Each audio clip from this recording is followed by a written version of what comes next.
واقعہ تب کا ہے جب ایسٹ انڈیا کمپنی نے نیا اودھ پر قبضہ جمایا تھا۔ لکھنؤ میں جو انگریز کمشنر متعین تھا وہ بہت سخت تھا۔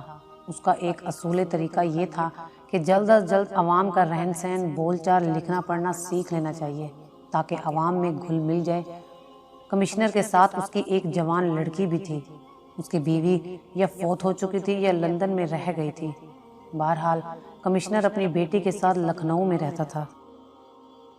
ایک دن بیٹی نے باپ سے اس خواہش کا اظہار کیا کہ وہ ہندوستانی زبان سیکھنا چاہتی ہے۔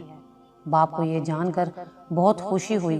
اس نے سوچا اگر میری بیٹی نے ہندوستانی زبان اچھی طرح سیکھ لی تو وہ اسے کسی اچھے عہدے پر متعین کر دے گا۔ کمشنر نے بیٹی کے لیے ٹیوشن کا بندوبست کر دیا۔ ان دنوں ہندوستان کی سرکاری زبان فارسی ہوتی تھی۔ کمشنر نے بیٹی کو فارسی پڑھانے کے لیے فارسی کے ایک عالم قاری امام بخش کو بلایا۔ قاری صاحب کی ایک ہی شرط تھی کہ لڑکی اور ان کے درمیان ایک پردہ حائل ہونا چاہیے، تبھی وہ لڑکی کو پڑھائیں گے۔ قاری صاحب نے لڑکی کو پڑھانا شروع کر دیا۔ ٹیوشن کے دوران اگر نماز کا وقت آ جاتا تو قاری صاحب وہیں پر نماز پڑھتے، یا لڑکی جب اپنا سبق یاد کر رہی ہوتی تو قاری صاحب گمسم یا خاموش بیٹھنے کی بجائے تلاوت شروع کر دیتے۔ قاری صاحب کی آواز میں اللہ تعالیٰ نے ایسی تاثیر عطا کی تھی کہ سننے والوں کا دل ان کی طرف کھینچا چلا جاتا۔ قاری صاحب بتاتے ہیں ایک دن لڑکی نے مجھ سے پوچھا کہ قاری صاحب آپ نماز میں اور یوں بیٹھے بیٹھے کیا پڑھتے ہیں؟ میں نے کہا قرآن شریف کی تلاوت کرتا ہوں، یہ ہماری مذہبی کتاب ہے، مگر تم کیوں پوچھ رہی ہو؟ لڑکی نے کہا جب آپ پڑھتے ہیں تو میرا دل اس کی طرف کھینچا جاتا ہے، میری سمجھ میں اس کا ایک لفظ بھی نہیں آتا، مگر میرا دل کرتا ہے آپ پڑھتے رہیں اور میں سنتی رہوں۔ قاری صاحب نے کہا یہ میری آواز کا کرشمہ نہیں بلکہ اس کلام کی تاثیر ہے کہ دل میں اترتی جاتی ہے۔ کچھ دن گزر گئے تو میری نے ایک دن بہت ہچکچاتے ہوئے مجھ سے کہا کہ قاری صاحب ایک بات کہوں، اگر آپ برا نہ مانیں، آپ جو پڑھتے ہیں مجھے بھی دکھائیں۔ میں نے کہا کہ ایسی بات تم نے کر دی، کمشنر صاحب کو معلوم ہوگا تو مجھے مروا دیں گے کہ میں ان کی بیٹی کا دین برباد کر رہا ہوں۔ یہ ہماری مذہبی کتاب ہے، اگر ان کو پتہ چل گیا کہ تم مجھ سے قرآن پڑھو گی تو وہ مجھ پر الزام لگائیں گے کہ میں ان کی بیٹی کو مسلمان بنانے کے لیے ورغلا رہا ہوں۔ میری نے کہا کہ لیکن یہ معاملہ اتنا سیریس نہیں ہے، میں فارسی بھی تو آپ سے پڑھ رہی ہوں، جب فارسی سیکھنے میں کوئی عیب نہیں تو عربی سیکھنے میں بھی کیا برائی ہے؟ میں نے کہا تمہاری دلیل درست ہے، مگر قرآن پاک ہماری مقدس کتاب ہے، اس کو پڑھنا اور تمہیں سمجھانا بالکل دین کا معاملہ ہو جاتا ہے۔ وہ چپ ہو گئی۔ میں نے سمجھا کہ اس نے اپنے دل سے خیال نکال دیا ہے، مگر وہ اپنی ضد کی پکی نکلی۔ کئی دن بعد اس نے پھر وہی بات کی۔ اس نے کہا قاری صاحب میں آپ سے وعدہ کرتی ہوں کہ اس بات کا علم میرے اور آپ کے علاوہ کسی کو نہیں ہوگا اور نہ کبھی کوئی آپ پر آنچ آئے گی۔ میں نے اس کو بہت سمجھایا۔ جب میں ہر طریقے سے اس کو سمجھا کر تھک گیا تو پھر مجھے ہتھیار ڈالنے پڑے۔ میں نے دل میں کہا اب اللہ ہی مالک ہے، جو منظور ہوگا وہ ہو کر رہے گا۔ اب وہ فارسی کے ساتھ عربی بھی پڑھنے لگی تھی۔ ایک تو وہ بہت ذہین تھی، دوسرا اس کا جذبہ اور شوق تھا کہ وہ بہت کم عرصے میں روانی سے پڑھنے لگی۔ کچھ دن بعد اس نے مجھے ایک اور بات کی، بولی قاری صاحب آپ مجھے اپنے دین میں داخل کر لیجئے۔ میرے پیروں تلے زمین نکل گئی۔ میں نے کہا میری یہ تم کیا کہہ رہی ہو؟ اس نے کہا جو کہہ رہی ہوں بہت سوچ سمجھ کر کہہ رہی ہوں۔ دل سے تو میں بہت پہلے سے مسلمان ہو گئی ہوں، مگر اب میں باقاعدہ کلمہ پڑھ کر مسلمان ہونا چاہتی ہوں۔ میں نے کہا تمہیں اس کا انجام پتہ ہے؟ کمشنر صاحب کو پتہ چل گیا تو میری تکہ بوٹی کر کے چیل کووں کو کھلا دیں گے اور عام مسلمانوں کا جینا بھی یہاں پر اجیرن بن جائے گا۔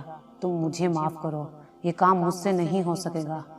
جب اس نے دیکھا کہ میں راضی نہیں ہو رہا تو اس نے کہا کہ اگر آپ یہ کام نہیں کریں گے تو میں شہر کی جامع مسجد میں جا کر مسلمان ہو جاؤں گی اور یہ بتاؤں گی کہ قاری امام بخش کی رہنمائی اور ہدایت پر میں نے دین اسلام قبول کیا ہے۔ میں سخت پریشان ہو گیا۔ میں نے کہا اللہ کے لیے ایسا غضب نہ کرنا، پورے ہندوستان کے مسلمان انگریزوں کے زیر عتاب آ جائیں گے، قتل عام شروع ہو جائے گا۔ میری نے کہا تو پھر یہ کام آپ خود کر دیجئے، کسی کو کانو کان خبر نہیں ہوگی۔ میرا وعدہ ہے کہ آپ پر کبھی کوئی آنچ نہیں آئے گی۔ میرے پاس اور کوئی راستہ نہیں تھا۔ اگر میں یہاں سے بھاگنے کی کوشش کرتا تو یہ لڑکی کوئی قدم اٹھا سکتی تھی۔ میں نے کہا کہ میرے لیے سعادت کی بات ہے کہ تم میرے ہاتھوں مسلمان ہو۔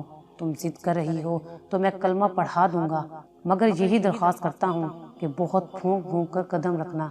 میری نے کہا آپ بالکل اطمینان رکھیں، میں اپنا مسلمان ہونا کسی پر ظاہر نہیں کروں گی، نہ خود خطرے میں آؤں گی نہ آپ کو خطرے میں پڑنے دوں گی۔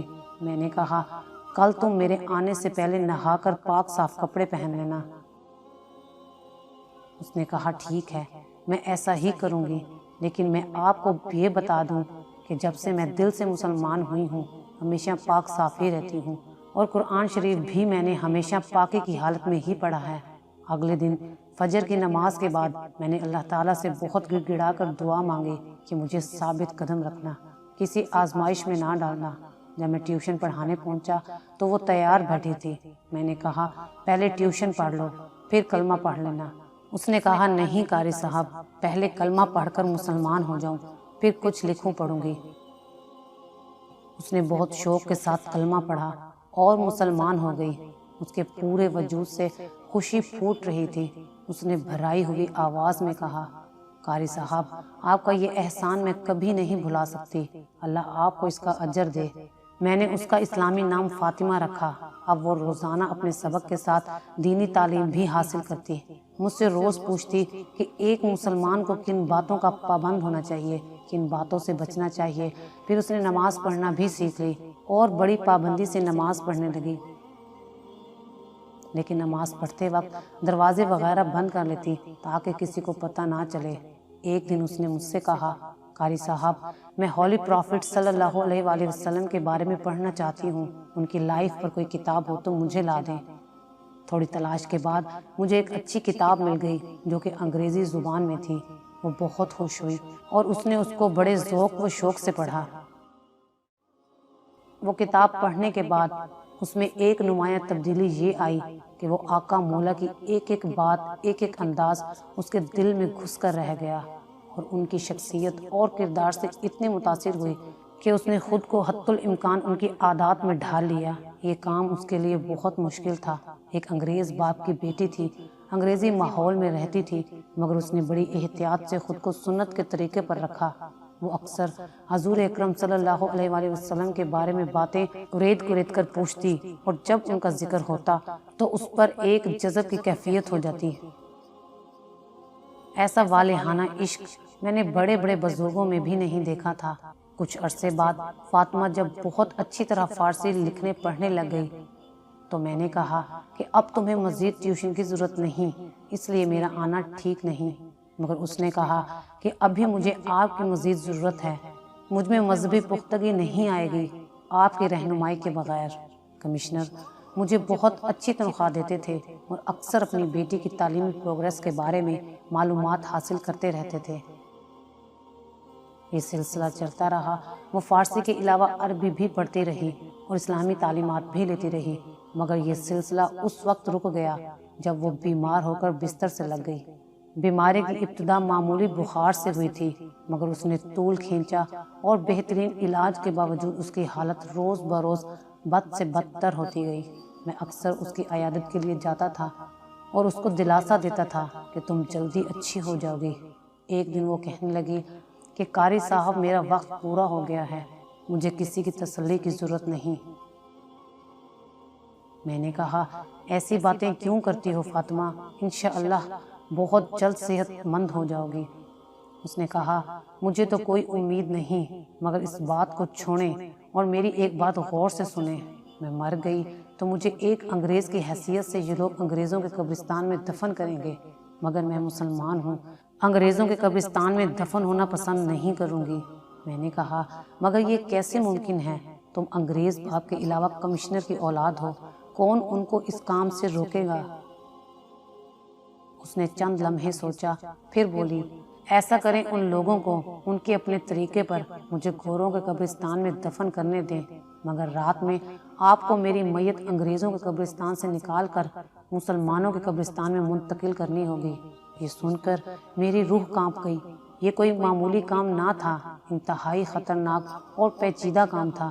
مجھے چپ دیکھ کر فاطمہ بولی، قاری صاحب، آپ نے مجھ پر بہت احسان کیے ہیں، یہ آخری احسان بھی کر دیجئے۔ مجھے پتہ ہے یہ بہت دشوار کام ہے، اس میں بہت خطرہ ہے، مگر آپ خود سوچیں، میں ایک مسلمان ہوں اور مجھے اسلامی طریقے پر مسلمانوں کے قبرستان میں دفن ہونا چاہیے، میری جگہ انگریزوں کا قبرستان نہیں۔ اس نے بہت اصرار کیا، بہت منتیں کی۔ میں نے مجبوری میں اس سے وعدہ کر لیا کہ میں تمہاری مرضی کے مطابق ایسا ہی کروں گا۔ ابھی ایک ہفتہ بھی نہیں گزرا تھا کہ اس کا انتقال ہو گیا۔ اس کی موت ایسی نہیں تھی کہ ڈھکی چھپی رہتی۔ باپ پر قیامت ٹوٹ پڑی۔ اتنے مضبوط اعصاب کا آدمی بھی ٹوٹ کر رہ گیا۔ میت میں لکھنؤ میں موجود انگریزوں کے علاوہ مسلمانوں اور ہندوؤں نے بھی کثیر تعداد میں شرکت کی۔ میں بھی مرحومہ کے استاد کی حیثیت سے شریک تھا، جبکہ میری شرکت اس لیے بھی ضروری تھی کہ اس نے جو مجھے اہم ذمہ داری سونپی تھی، اس لیے مجھے اس کی قبر کا بخوبی تعین کرنا ضروری تھا۔ میں نے خوب اچھی طرح قبر کی شناخت کر لی تاکہ رات کے اندھیرے میں کوئی مشکل پیش نہ آئے۔ فارغ ہو کر جب میں نے غور و فکر کیا تو مجھے یہ بات سمجھ میں آئی کہ یہ کام میں اکیلا نہیں کر سکوں گا، اس لیے مجھے چند لوگوں کی ضرورت پڑے گی۔ بہت سوچنے کے بعد مجھے اپنا ایک عزیز ترین دوست حافظ علی یاد آیا، جس پر میں بھروسہ کر سکتا تھا اور جو میرا ساتھ دے سکتا تھا۔ میں نے وقت ضائع کیے بغیر اس سے رابطہ کیا تو ساری بات کی۔ اس نے کہا، تم پاگل ہو گئے ہو، اس بات کی سنگینی کا تمہیں علم نہیں۔ قبر سے لاش چرانا ہی کوئی معمولی جرم نہیں، اس پر لاش بھی زنانہ اور وہ بھی جوان کنواری لڑکی کی۔ اگر پکڑے گئے لوگ ہمارے بارے میں کیا خیال کریں گے؟ کیا کچھ نہیں سوچیں گے؟ اور پھر وہ لاش ہے بھی انگریز کمشنر کی بیٹی کی۔ میں مایوس ہو گیا۔ میں نے کہا، تم نے جن خطروں کا ذکر کیا ہے میں بے خبر نہیں ہوں، میں پہلے ہی غور کر چکا ہوں، مگر ان تمام خطرات کے باوجود یہ کام کرنا ہے۔ اس نے کہا، میں تمہیں یہی مشورہ دوں گا کہ تم اس خیال کو دل سے نکال دو۔ ٹھیک ہے، تم نے مرنے والی سے وعدہ کیا تھا، مگر ایسا وعدہ نبھانے کے لیے تم خود کو اور دوسروں کو مصیبت میں ڈال دو، یہ صحیح نہیں۔ قبر سے کیا ہوتا ہے؟ قبر میں تو محض جسم ہوتا ہے۔ وہ مسلمان ہو گئی تھی، اس کی روح کو اللہ تعالیٰ نے مسلمانوں کے درجے میں رکھا ہوگا۔ میں نے کہا، اگر تم میرا ساتھ نہیں دینا چاہتے تو مت دو، میں یہ کام اکیلے ہی کروں گا۔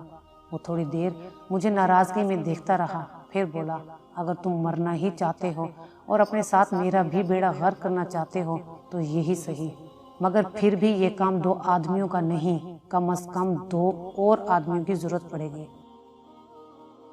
میں نے کہا کہ وہ باقی 2 آدمی کہاں سے آئیں گے؟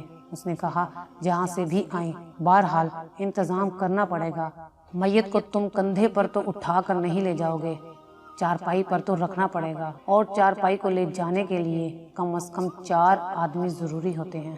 تھوڑی سوچ و وچار کے بعد حافظ نے کہا، میرا خیال ہے کہ میرا شاگرد سلطان ایسا انسان ہے کہ جو میری بات رد نہیں کرے گا، اس سے بات کر کے اس کو منانا پڑے گا۔ سلطان ایک 25 سالہ نوجوان تھا جو کہ قرآن پاک حفظ کر رہا تھا۔ وہ اپنے استاد کی بہت عزت کرتا تھا۔ اس نے ساری بات سنی تو بڑی سعادت مندی سے کہا، حافظ صاحب، آپ کا حکم میرے سر آنکھوں پر، یہ کام مشکل اور خطرناک تو ہے، مگر آپ کی خدمت کر کے مجھے خوشی ہوگی۔ حافظ نے کہا کہ ہمیں ایک بندے کی اور ضرورت ہے جو ہمارے لیے مددگار ہو۔ اس نے تھوڑی دیر سوچا، پھر بولا، میری نظر میں ایک آدمی ہے، مگر وہ غریب آدمی ہے، محنت مزدوری کرتا ہے، اگر اسے کچھ پیسے دے دیے جائیں تو انکار نہیں کرے گا، قابل اعتماد بھی ہوگا۔ لڈن نام کے شخص سے سلطان نے ہمیں ملوایا۔ لڈن کو ہم نے اپنی توقعات سے بڑھ کر پایا۔ جب اس کو ساری بات بتائی گئی تو وہ فوراً راضی ہو گیا۔ اس نے کہا، یہ تو بڑے ثواب کا کام ہے حافظ جی۔ وہ نیک بی بی مسلمان ہو گئی تھی، اس کا گھورے قبرستان میں دفن ہونا کسی بھی حالت میں اچھی بات نہیں۔ اس کی خواہش کے مطابق ہمیں اسے ضرور مسلمان قبرستان میں دفن کرنا چاہیے۔ جب ہم نے اس کو کچھ پیسے دینا چاہے تو اس نے لینے سے انکار کر دیا۔ ہم چاروں نے پھر پوری منصوبہ بندی کی اور سوچا کہ سب سے پہلے ہمیں قبرستان میں قبر کھدوا کے تیار کرنی چاہیے تاکہ جب ہم میت کو لے کر جائیں تو تدفین کا کام فوری پورا ہو جائے۔ ہم نے مسلمان قبرستان میں شام ہونے سے پہلے ہی قبر کھدوا لی اور تقریباً رات کے 1:30 بجے ہم سب کدال، موم بتیاں اور باقی سامان لے کر گورا قبرستان پہنچ گئے۔ آسمان پر بادل تھے اور چاند بھی شروع کی تاریخوں کا تھا۔ پورے شہر میں سناٹا چھایا ہوا تھا۔ ہمیں قبرستان میں قدم رکھتے ہی کپ کپی آ گئی۔ ہوا سے کوئی پتا بھی ہلتا تو ہمارے رونگٹے کھڑے ہو جاتے۔ ہم جلد ہی فاطمہ کی قبر پر پہنچ گئے اور وقت ضائع کیے بغیر موم بتی کی روشنی میں لڈن نے قبر کی کھدائی شروع کر دی۔ تھوڑی دیر بعد قبر کھل گئی تو لڈن نے پھوڑا رکھ کر ہاتھ صاف کیے اور کہا کہ میں اندر جا کر تابوت سے میت نکالتا ہوں۔ اوپر سے سلطان نے موم بتی کی روشنی ڈالی، لہٰذا لڈن نے اسے موم بتی لے کر قبر میں قدم رکھا اور تابوت کا ڈھکنا اٹھا دیا۔ ڈھکن اٹھاتے ہی اسے ایک جھٹکا سا لگا۔ ہم لوگ کچھ نہیں سمجھ پائے۔ لڈن نے خوف زدہ آواز میں کہا، یہ کیا ماجرا ہے؟ ہم نے پوچھا کیا ہوا؟ اس نے کہا اندر دیکھیے۔ اس نے موم بتی میت کے قریب کر دی۔ جب ہماری نگاہیں میت پر پڑیں تو ہم پر حیرت کے پہاڑ ٹوٹ پڑے۔ وہ کوئی مردانہ ناش تھی۔ حافظ نے مجھے ناراضگی سے کہا، تم نے غلط قبر کھدوا دی۔ میں نے کہا نہیں، قبر یہی ہے۔ اس نے کہا اگر قبر یہی ہے تو میت کہاں ہے؟ اتنے میں لڈن بھی قبر کے اندر سے اوپر آ گیا۔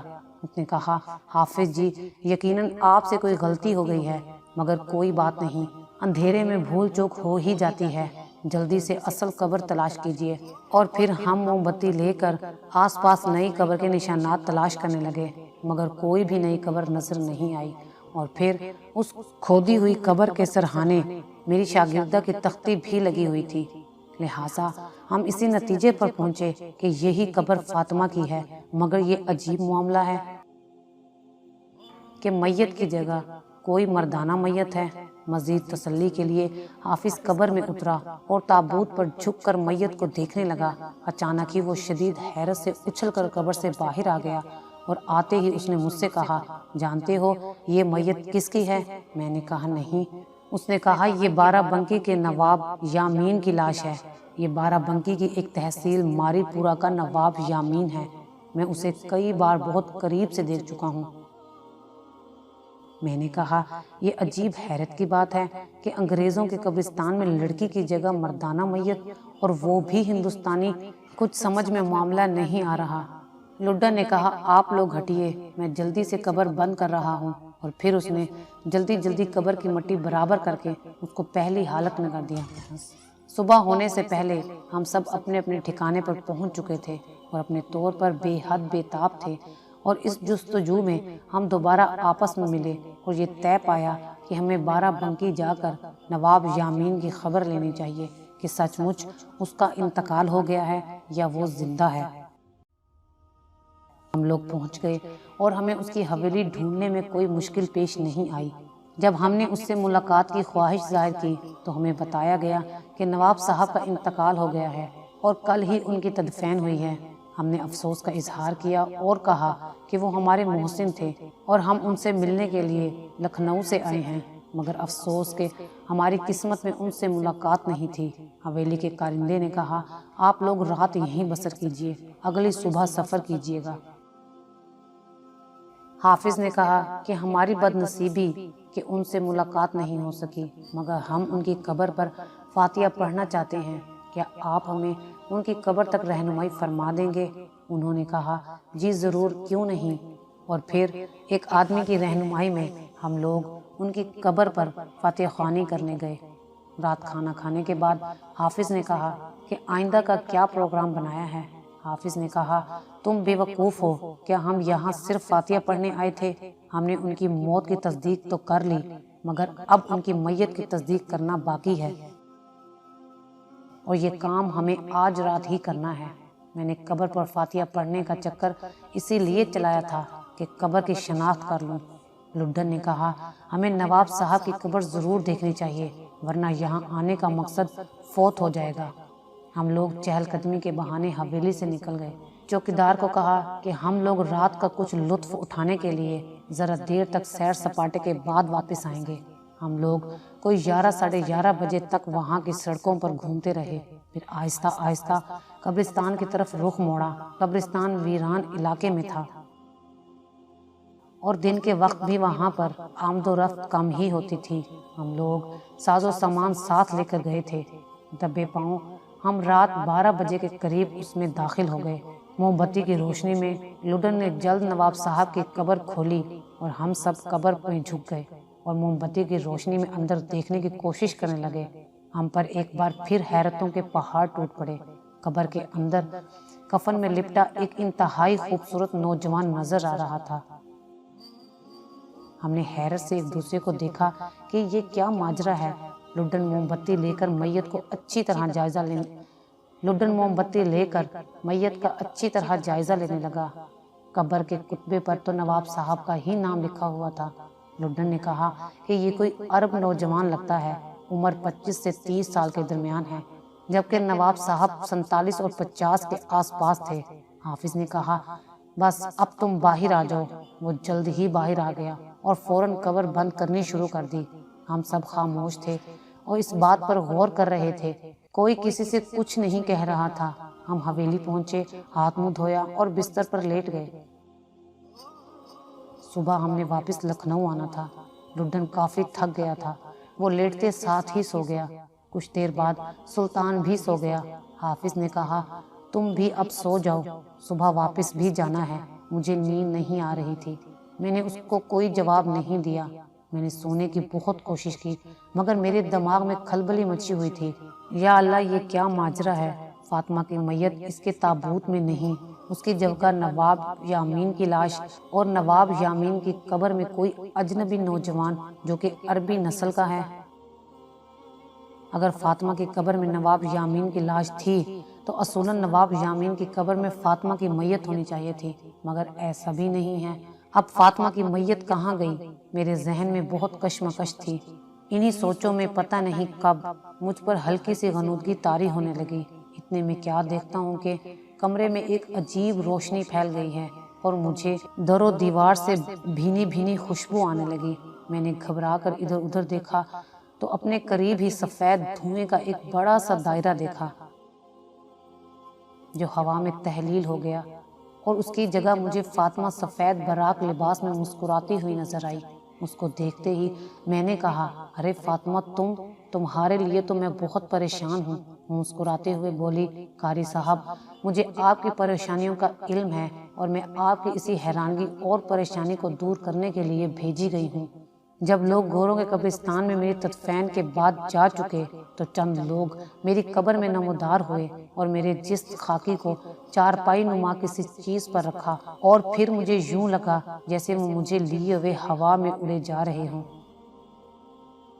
اچانک مجھے محسوس ہوا کہ انہوں نے کسی جگہ میری کھاٹ رکھ دی ہے۔ ابھی وہ میری کھاٹ کے قریب سے ہی ہٹے تھے کہ مجھے قریب ہی چند برگزیدہ شکل و صورت کے لوگ گول دائرے کی صورت میں بیٹھے نظر آئے۔ ان کے چہروں سے عجیب طرح کی روشنی پھوٹ رہی تھی۔ ان میں سے ایک نے پوچھا اسے یہاں کیوں لایا گیا ہے؟ ان میں سے سب سے زیادہ نورانی صورت بزرگ نے فرمایا میں نے اسے دیکھنا چاہا تھا کیونکہ اسے میرے دیکھنے کی تمنا تھی، اور ایسی تمنا تھی کہ اس نے اسے روگ بنا کر جی کو لگا لیا تھا۔ کسی اور نے فرمایا بڑی بختاور ہے کہ اسے دیکھنے کی آپ نے تمنا کی۔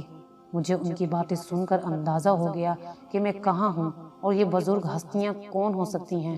میری آنکھیں بار بار ان کی بلائیں لے رہی تھیں اور میرا دل ان کے قدموں میں جھکا جا رہا تھا۔ میرے دل میں رہ رہ کر خیال آ رہا تھا کہ میں اپنی منزل مقصود کو پا چکی ہوں۔ یہ کہہ کر فاطمہ تھوڑی دیر کو رکی۔ اس وقت بھی اس پر اسی کیفیت کا اثر تھا۔ میں نے پوچھا تمہاری باتوں سے تمہارے تابوت میں میت کی غیر موجودگی کا معمہ تو حل ہو گیا، مگر اس تابوت میں بارہ بنکی کے نواب یامین کی میت اور نواب یامین کے قبر میں کسی نوجوان کا معاملہ سمجھ نہیں آیا۔ یہ الٹ کس نے کیا؟ اور کیوں کیا؟ وہ مسکرائی۔